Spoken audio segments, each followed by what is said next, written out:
Hi, romance readers. I am Liz Donatelli. Welcome to Reader Seeks Romance's Witchy Romance Halloween Special.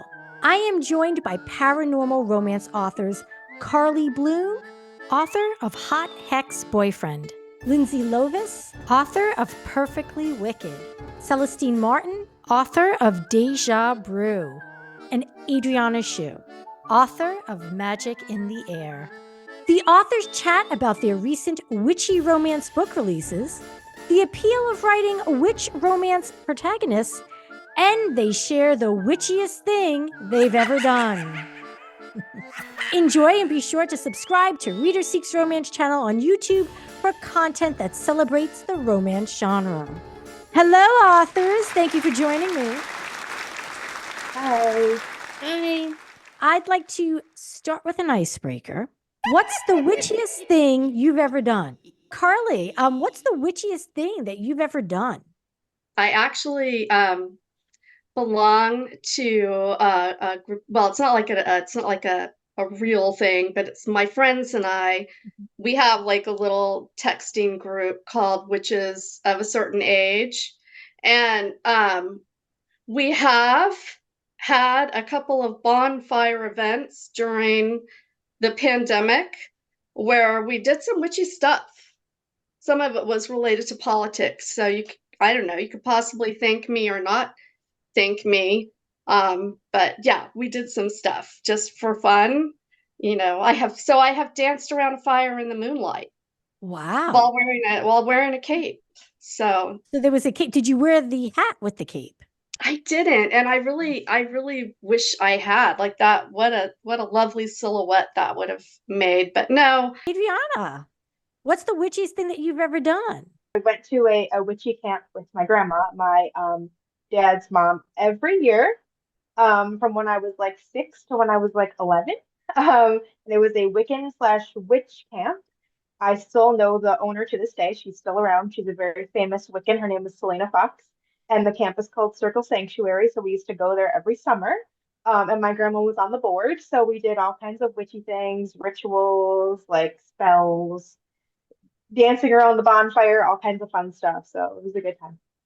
That's awesome. And that sounds like a great pitch to Netflix for a series, like a coming of age series, right? I would love it. Yeah, I wish I had the power to make that happen for you. Although maybe if Carly does enough dancing around a bonfire, we could make that happen for you. Yeah. I didn't realize bonfires, and you've both mentioned it. I didn't realize that is integral to the celebrations, to the... There is a very pivotal scene in my book where they do a spell over a bonfire, and that's where I got that from. So yeah. Wow. Okay, very interesting. What is the witchiest thing you've ever done? Let's see. Lindsay. So when I was in high school, my best friend and I went to the dollar store and we bought wine glasses, and we came back home and we decided to make like little spells for things that we wanted. So we would put like little like slips of paper in it and things like that. We had no idea what we were doing. And my friend wanted her ex-boyfriend to break up with his current girlfriend. And it happened, Liz. And then we got scared and we didn't do it anymore. That's the witchiest thing I've ever done. Did it come out of the blue? It's like we would have never guessed you really would have broken up. So you're like, it must have been the magic? Or were they kind of headed? Was it a rocky relationship? So it kind of made sense? Like, how much could you really like attribute to the magic? I am curious. I don't really remember. I was like 15 at the time, but I don't think they were together very long. It was like enough though for us to be like, oh, what are we doing? Wow. Let's not use the power of the wine glasses anymore. Okay, Celestine, what's the witchiest thing you've ever done? This week, this month, or this year? Because I'm always crystals. Like I grew up with a lot of crystals, amethyst, agate, quartz for everyday occasions. The first time I did something witchy, I believe somehow I got a book from the library and I decided that I was going to make a love potion. Okay. I had no one to give it to, but I was like, I'm gonna make it. And my mother's like, what are you doing? I had like roses, like vanilla flavoring and a dream. I don't know what I was doing, but my mother's like, please don't mess up my nice spots. And it tasted weird. I was just like, this is like really bad tea. I don't know what I was doing. But I mean, I always have crystals around. I'm always wearing some type of gem. I'm very into like, oh no, it's like this harvest moon with a blood moon and a super moon. It's like, don't do anything. No, put out any crystals or anything. So I'm very like witchiness is always around in the periphery. So it's a weekly thing at this point. What appeals to each of you about writing the romance journeys of witches living in a contemporary world? I think what appeals to me is how they use the magic to help them get to their end destination, right? Magic is never the final answer, but it's like a tool that they can use to reveal the truth. At least I know that's in my books, where it's like it doesn't ever end with them being like, oh, well, that spell solved everything for me. It's like, no, the spell revealed something, and now I have made a mess of everything, and now I have to untangle that mess. And by untangling that mess, they learn something about themselves. They learn how strong they are, how loving they are, and how just like sweet they are. And then like the magic helps, but they themselves are the one who like bring their happiness to fruition. I agree with that. And also for me, it's that there's a power in it, right? It's for a woman to be a witch and have this magical power is such a beautiful thing in this world today where women don't really have a voice. And so for me, it was like a way to have her, my character Olivia, be powerful and believe in herself, while also having this disability, right? So it's something that makes her feel not so powerful, but with this magic, and she uses it for good. And it's just so fun to write them because they just have this innate confidence because they know that they have this thing that they can do. They were born with it, they hone it, they practice it, and it's really fun to write. We have a complicated history with witchcraft, right? There's been wise women across every culture since the beginning of time, and it's been turned against them often by men, used as a weapon, taking our power and using it against us.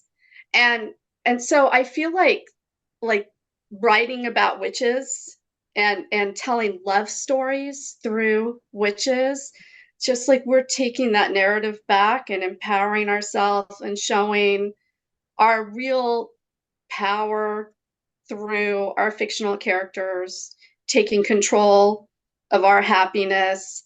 And so I really, really took to writing about witches. I loved it. And my character, Delia, thinks she's just a normal, average girl, but she was raised to believe she was a powerful blue witch, but she doesn't even believe in witchcraft or magic. And so she's trying to come to terms with being a normal, average person raised to believe you're something fantastic, and then finding out that it was true, and then taking control of that power. And now, Carly, you've written other romances that are not witch romance. What was the inspiration to write about witches? My other books were also small town Texas romances. Right. And I don't really see, and my female characters were kind of the same, like finding their power, seeking their power, with support. I love to write supportive community, found family. So like they're so similar, except that Delia has magic. But my other characters had magic too. We just didn't call it magic. Yeah. So, but as far as like, if you really want to technically know what inspired me, well, my editor asked me to write a witch book.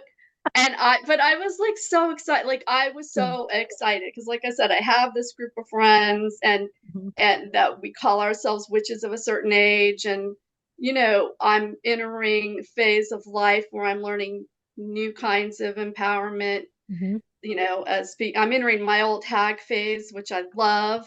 I'm a crone. And anyway, so I was excited, but yeah, I mean, she asked me to write it, but yeah, I just slid right into it. I loved it. Right. Lindsay, Now, what appeals to you about writing a witch protagonist, particularly because you're known for historical romance? What inspired that change?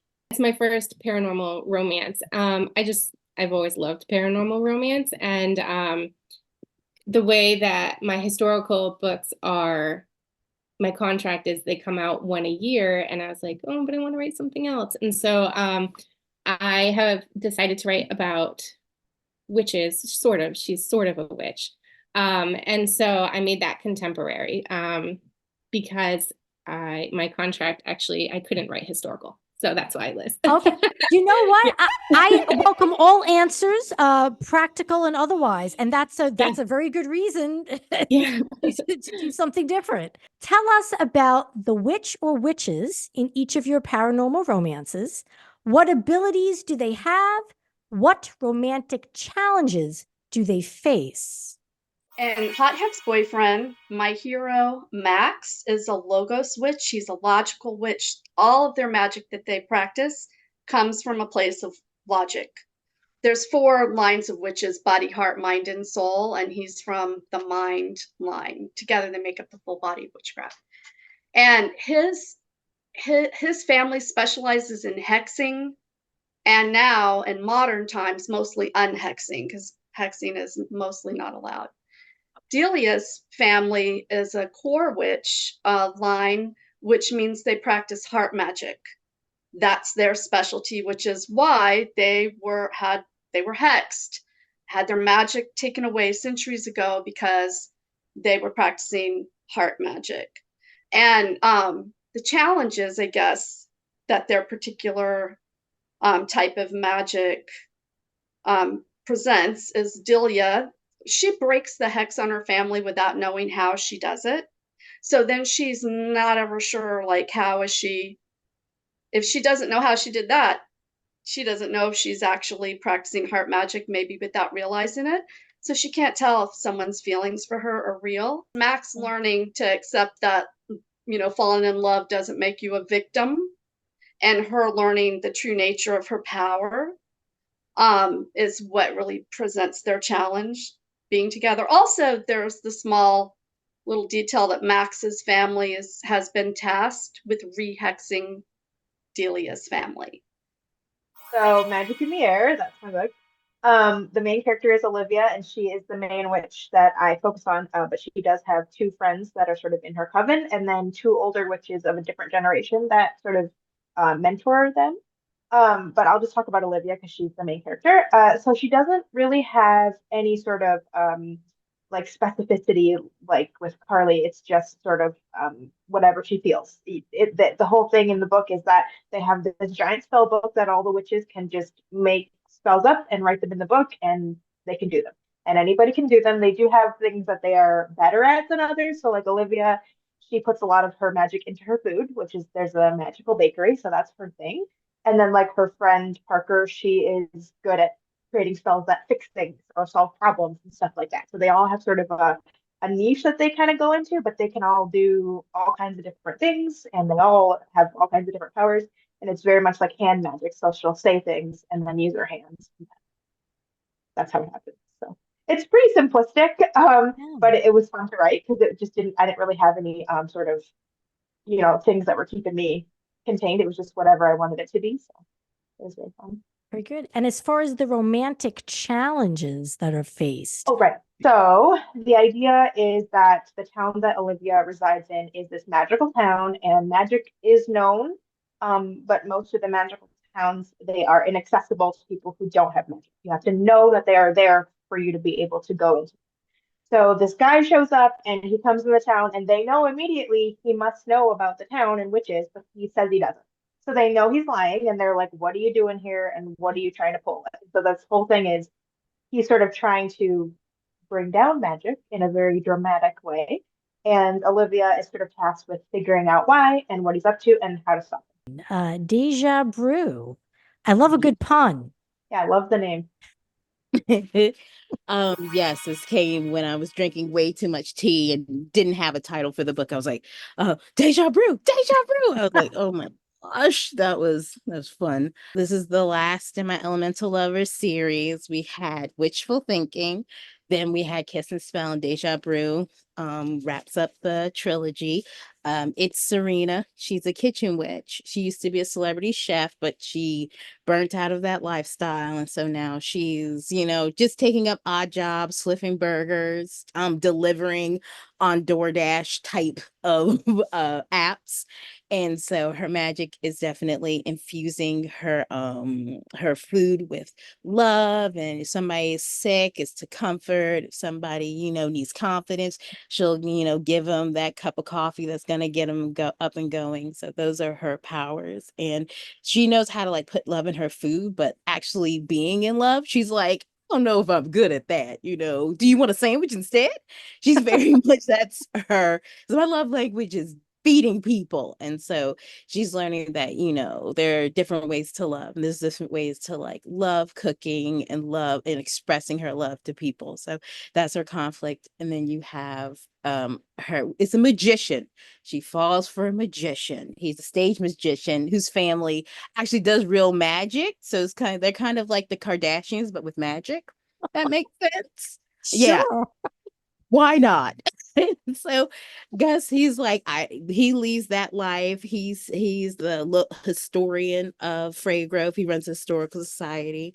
And so his issue is that he loves love. He falls in love so easily, but then he got divorced and now he's just nursing a broken heart. And he's like, I want to love again, but I'm scared to love. So, that's where the story begins. And she casts a spell. She casts a spell, and then she repeats the month of October. Like her first month of October was terrible. And then so on midnight on Halloween, she casts a spell, and then she goes back in time to October 1st.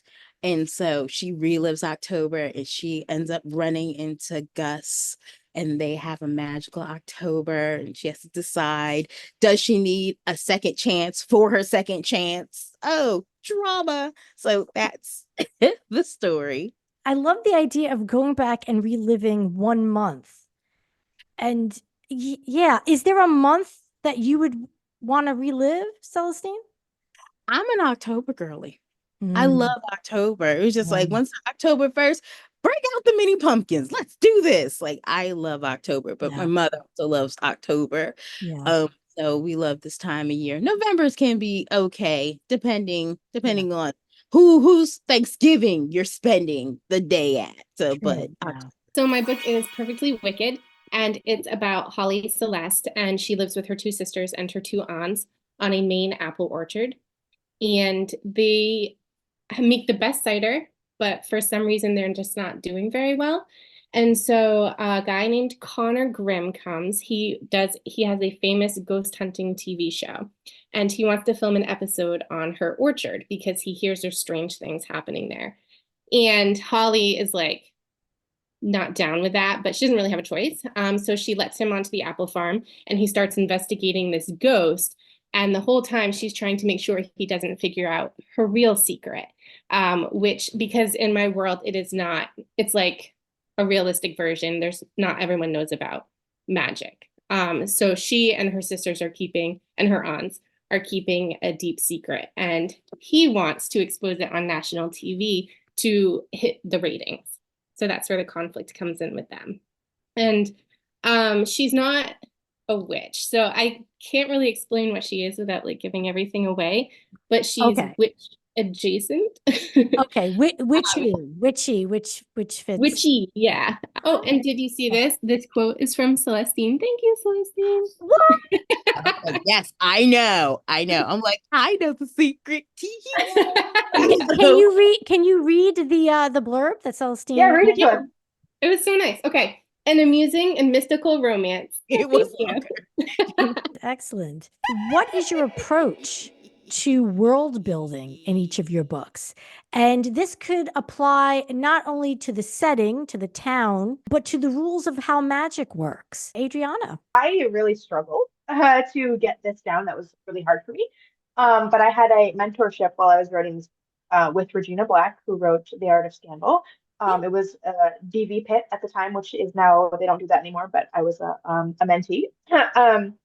And her advice to me, which I took wholeheartedly, was fan cast your characters and fan cast your world, which means find people in media that you would like to write and sort of put your own spin on it. So what I ended up doing was saying, I love the show Once Upon a Time. I love Gilmore Girls. I love the movie Practical Magic. I loved Bewitched growing up. So I sort of took all four of those and I took parts that I liked and I kind of made them my own. So the idea of not knowing the town's there until you know it's there is sort of Once Upon a Time. The sort of small town witch is very practical magic. That so it's very much like took bits and pieces of things that I loved and then put my own spin on them. So that's how I ended up with my rules and the way that was. And as far as the setting of Rhode Island, I just always liked New England, and I thought if I'm going to write a rich romance, I wanted it to be set there. So that's how I picked the setting. Awesome. That's really interesting advice. It saved my life because otherwise I was like, I don't know what to do. What are the rules? And she's like, there are no rules. You're there, whatever rules you want them to be. And I just didn't know what to do with that. It was like too much. It was like too many things to choose from. So she was like, let me help you. And sort of, laid that out. And it's very helpful. Celestine. First, what I do is that I do a lot of historical research. I know that the book from the Rutgers University Press, The Jersey Shore, I read that book, I annotated it, I wrote up, and I started to see what were kind of the characteristics of shore towns, because I grew up at the Jersey Shore. And I know that if you say someone was like, oh, I'm from Ocean Grove, oh no, I'm from Point Pleasant or from Cape May, they're different. It's all different because depending on the geographical area, it's going to be different. How many tourism is going to be there? Is it a summer town? Is it an all seasons town like Atlantic City? You go to Atlantic City anytime. Right. And so I took that with the practical, and then with the magic, what I did was that I found it was a questionnaire. It was fantasy and world building questions about magic and magicians.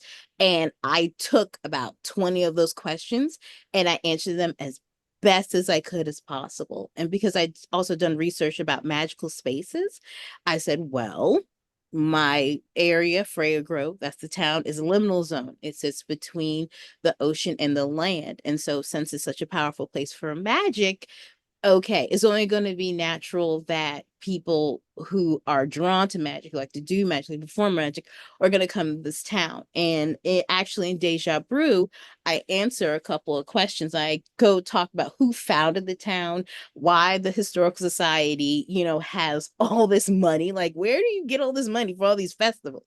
Because every book, there's a festival or there's a market or there's something. And people are like, how do we have all this money lying around? And so I do answer that question in this book because I said, like, there's some practical matters. I mean, crystals can't pay taxes. You need actually to make some money. So that's what I did, because you have to balance. He said, you have to balance the practical with the magical, even though you're making it up. When a reader, and this is true, DMs you and asks you a very pointed question about the magic system at like 12 in the morning, you're like, okay, here's the answer. And then they're like, oh, okay. I said, yes, I thought of things that didn't even go into the book and that are tucked away in my notebooks. So that's how I world build. Yeah. I have also a whole Word doc with my system of magic. For me and for my particular book, I really had to build on the lore because I think I was kind of creating something a little bit different than witches outside of what you might normally see. And so I had to explain that. And I had to have some history about why things were the way they are. And so that was what I did the majority of my lore, right? Right. My building there. And then like Celestine, I have like a whole notebook of like, not a whole notebook, but in my notebook, I have like pages of like the system of magic and who had this power and who had that power and like the book of, valleys that they use and everything like that didn't make it into the book, but it's good for us to know those things. So, if a reader ever DMs us at midnight, we're like, we got you. Harley, what is your approach to world building? So I write small towns. I write small Texas towns. I live in the same small town where I grew up, so I know small towns. So I knew I wanted it like that. My world that I built is the kind of place where, the gossip and goodwill are intermingled, right? Everybody knows too much about you. You can't reinvent yourself. People think they already know who you are. But here I've got this witch coming into her power. So I have a city called Shadowlark, which is a magical city in California, which is where the Logos witches live. It's a cradle of craft. They use unlimited magic there to protect the cradle, to protect the craft. Everybody else lives in the stray lands, and they have magic doled out to them at Hallowtide. And it's enough magic to last a year. Sometimes it's more than others. And then they decide, do I want to blow this all on one, revenge spell? And in my little town, it could be over volleyball tryouts or who's hosting the next bridal shower. Or do you want to dole it out day by day? So they're really restricted in their magic, but they believe that it's in their best interest, except for one character who does not believe it's in her best interest. So that's kind of my magical world. It looks, sounds, and feels like a real world, only there's some witches there. Mhm. The non-witches don't know about the witches. They just accept weird stuff happening because they're used to it. Got it. So, Yeah. That's interesting that it's not unlimited power. It's like they have to really learn to be responsible with it. So, being Celestine mentioned this, balancing the practical with the magical. How did you strike the balance where you weren't going to Crazy Town, USA, where you're like, I'm going to lose people, or like, hey, it's not magical enough? Well, for me, it was thinking about if it got too didactic or it got too much textbooky. Okay. Because if I was just like, okay, this is reading like a textbook, then it's like, all right. And then figuring out what could be dialogue, what could be explained versus like what couldn't be explained, which I had to tell. These are full sentences. I was just like, here, this is what happened, or here, this is the explanation. Because I was definitely like, yeah, no, people are gonna have questions about this.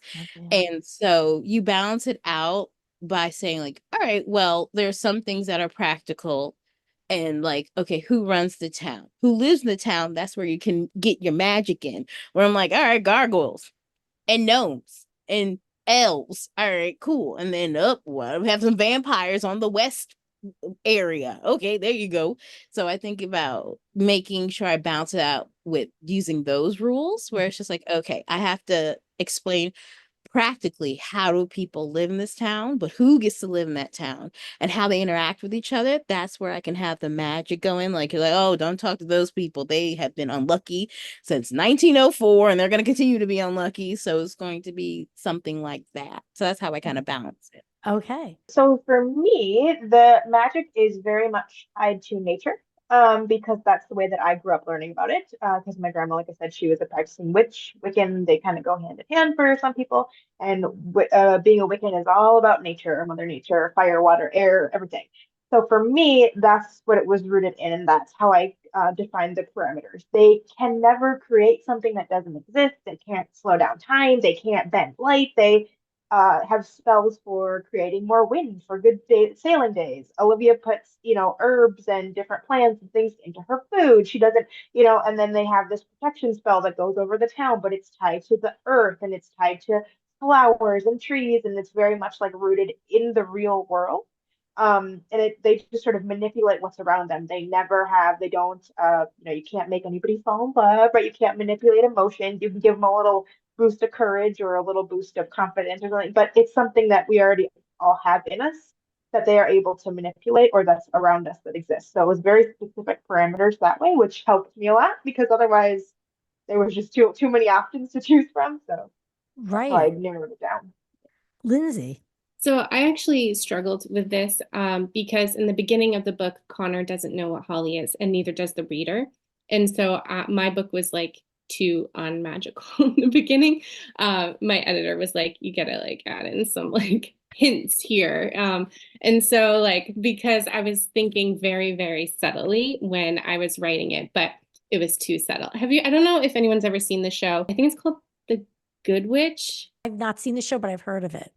I watched it years ago and I only watched one season, so nobody get mad at this comment, but I felt like it was very, very subtle, whatever was going on with her. And so when my editor said that, I was like, all right, maybe I need to like give a few more hints here. So I did struggle with that balance. Okay. Carly, do you have anything to add on that? I think that I dealt with it by really making my small town like just a small town, and then saying like, how if I was a witch in a small town with limited magic, what would I use it for? What would that look like to the people around me who didn't know what was going on? And I just kept grounding it back to reality, to what their lives would really look like.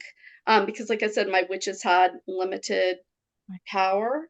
And also like Max coming from like I did leave some things unanswered. Like Max coming from Shadowlark, like he's went to Shadowlark schools, he's an educated witch, he has more access to witchcraft knowledge, history, everything than the witches in the Straylands who are hedge witches.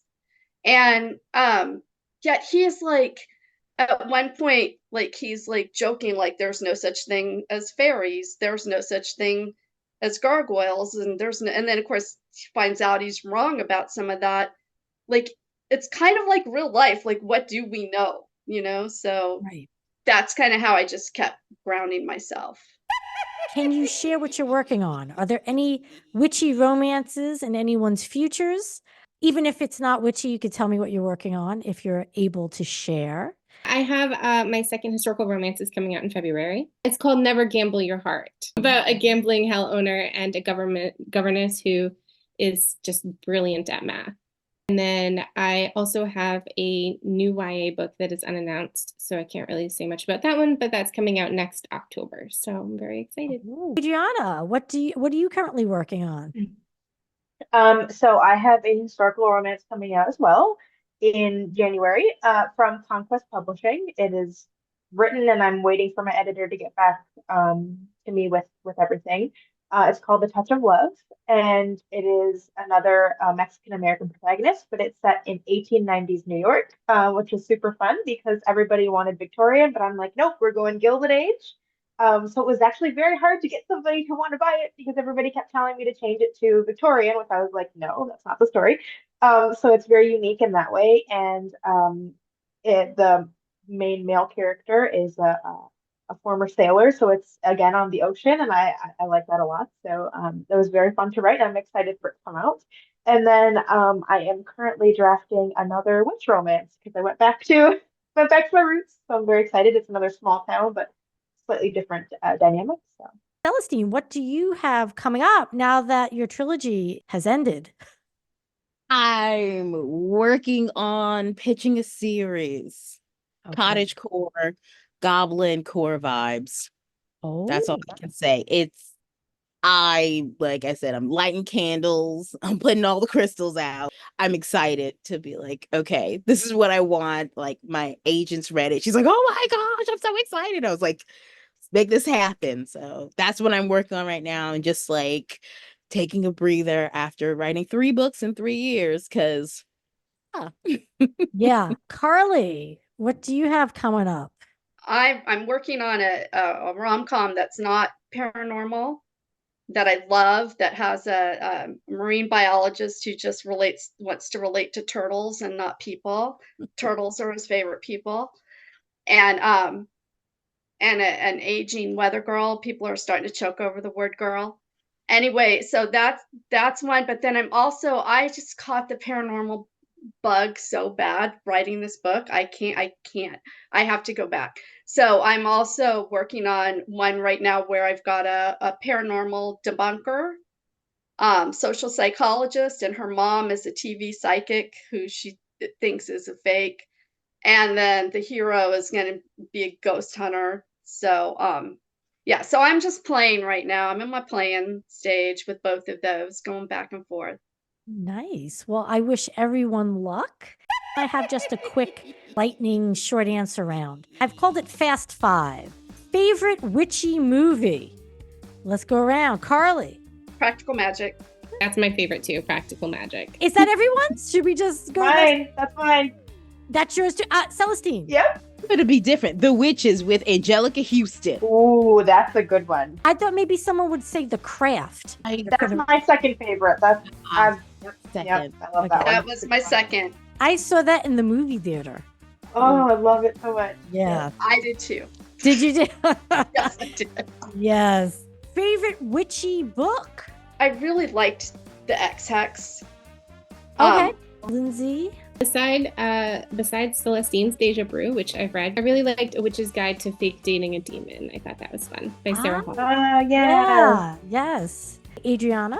What the Heck by Alexis Daria, but that one was an only audiobook, so I love that one a lot. It's very good. All right. Right on. Celestine? I managed to get an arc of The Wedding Witch from Aaron Sterling. That was Wow, I bet that was good. and it's during Yule time, and I was like, I want to be cozy right now. Yeah. Like, it was Yeah. very cozy. Like, I really enjoyed it. Favorite witchy TV show? Sabrina, the Teenage Witch. Yeah. I'm gonna say Sabrina the Teenage Witch because it was so formative. I used to watch it when I was growing up, and it was a big part of my childhood. So I'm gonna go with Once Upon a Time. Even though they're not only witches, there are a lot of magical characters, and I absolutely love that show, and there's a lot of magic. Yes. I'm gonna go comfort show, Good Witch. Okay. Which magical power would you like to possess? I would like to be able to make things work out for people. mine would be teleportation. I've done enough commuting and driving in my life to last 10 lifetimes, so teleportation. Remind me where you live, Lindsay? I live in New York right now. That's it. Okay, that's why you said that. Yeah, that makes sense. That makes sense. yeah, absolutely. Adriana? I would love to be like a fix-it witch. Like just being able to fix little problems, like little tiny things that are the annoyances of the day. I would love to be able to do that. Celestine? I don't know. I got a lot of thoughts. Like, I like the techno witch idea, but then also just a classic being like telekinesis, be able to move stuff. Like, all right, whoop, there we go. Whoop, whoop, whoop. Oh, I yeah. have to get up. I would want to just be able to do one spell, and that spell is to enchant my phone that it follows me everywhere, so that way I'm never looking for it.